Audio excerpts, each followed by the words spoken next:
What's going on, guys? It's Mickey. Lost 50 pounds in the last several months. Just gave myself a haircut, fade. Pretty dope for giving myself a haircut. I have to say, this is a good one. I've been doing it since I was in high school. I'm 48 now, so I've been doing it a long time. I've never cut anyone else's hair really, but I cut my own. Anyway, do I look younger? Hope so. Whatever. With my dog Frenchie. Come here, Frenchie. What you doing? Let's see, Frenchie.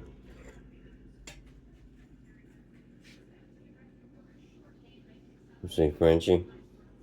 Hey, Frenchie, what you doing? What you doing, puppy? Alright.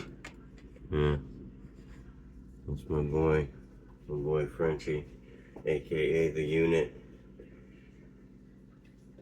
Still looking at me.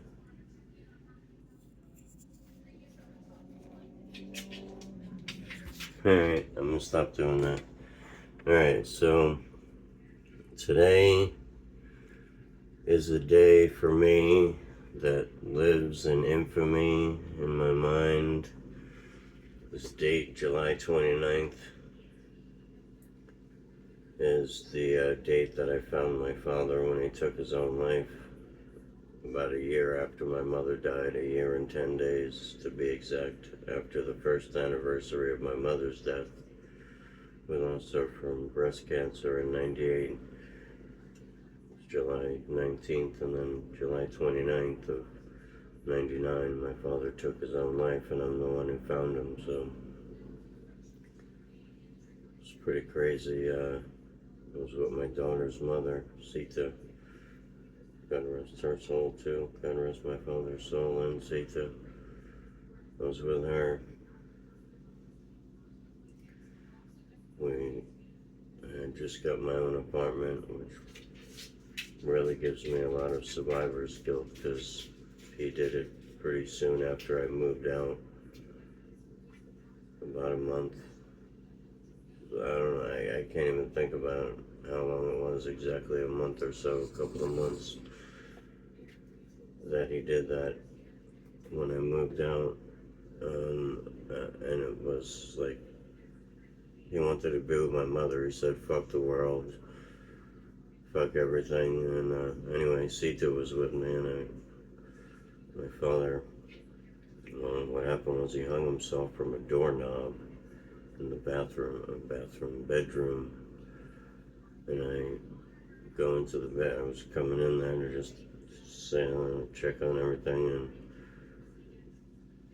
I opened the door. I tried to open the bedroom door, and I can't open it. I was pushing on it, and I couldn't open it. I was like, what the fuck? Like someone was standing on the other side holding the door. I was like, what the fuck? Why can't I open the bedroom door? This was for where my father was sleeping, in the bedroom, in his bedroom. That was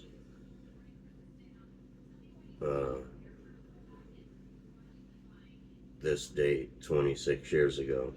Anyway, Sita was right there. I was pushing the door.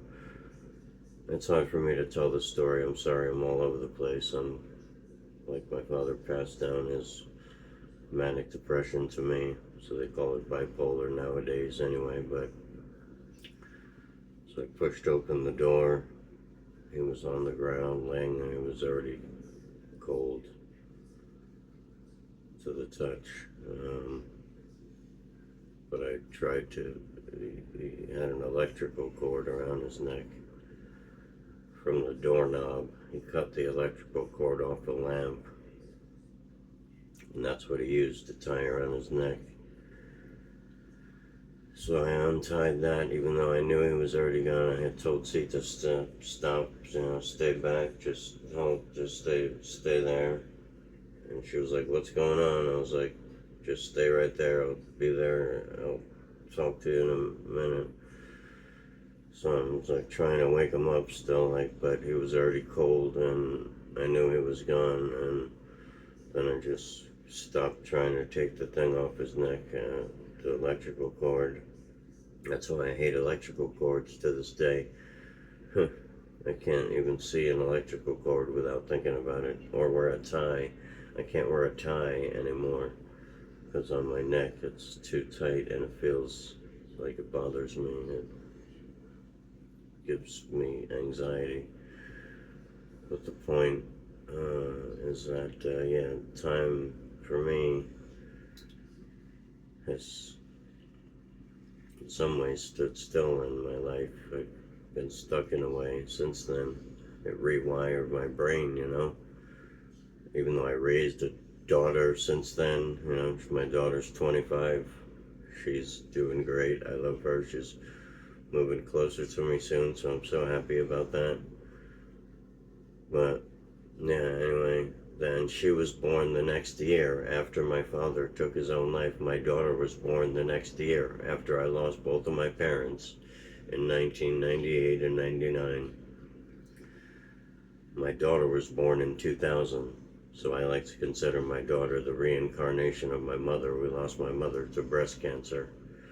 Started out as breast cancer and it ended up going into her bones and everything. She fought it, she beat cancer, and it came back. This was the 80s. There's more to the story too, but she fought cancer for like 20 years, my mother, and she was very religious. I grew up in New York, Irish, Italian, very Catholic. I grew up going to church a lot and stuff, but I don't anymore because I got mad at God. After the day I found my father, I got mad at God, but then again, then the next year my daughter was born and she saved my life. If you ever see this video, I love you and thanks for saving my life when you were born, because I might not have made it.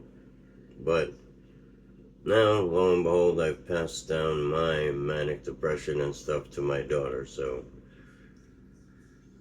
instead of, in my family, like I see this meme or something on Facebook, it was like, yeah, my family passed down alcoholism instead of passing down land. That's how I feel sometimes. Anyway, it's a rough day, but I get through it every year somehow. But to me, it never gets easier. It feels like just yesterday, and I'm on 7 medications because of it, basically.